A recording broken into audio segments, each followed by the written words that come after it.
এই রাউন্ডে সাব্বির আমরা একটা শব্দ বলবো, তা নিয়ে আপনার মাথায় যা আছে তখনই তাই বলবেন কিন্তু। প্রেরণা বাবা মার কাছ থেকে পাই মূলত। প্রিয় শব্দ গল্প। প্রিয় রং নীল। যে মৌসুমে বেশি লেখনি শরৎকাল। প্রিয় সাহিত্য চরিত্র কপিলা। প্রিয় গান ধন ধান্য পুষ্প ভরা। প্রিয় কবিতার লাইন মক্তবের মেয়ে চুল খোলা এসে আক্কার। একদম। লেখার জন্য প্রিয় জায়গা যে কোনো জায়গায় লিখতে পারি। লেখার সময় আপনার পছন্দের খাবার বা পানীয় মুড়ি।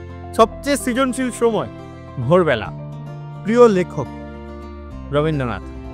প্রিয় কবি আল মাহমুদ। চলচ্চিত্র যেটি প্রভাবিত করেছে হীরপ্রজার দেশে। সাব্বির জাদির এই তো আমি বেঁচে আছি। পিতৃত্ব এখনো অর্জিত হয়নি। মাতৃত্ব ওটা পেতে হলে নারী হয়ে জন্মাতে হবে।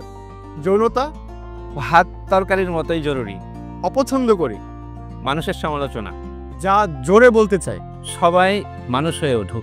অনেক ধন্যবাদ সাব্বির আমাদের বিষয় আপনাকে অনেক ধন্যবাদ।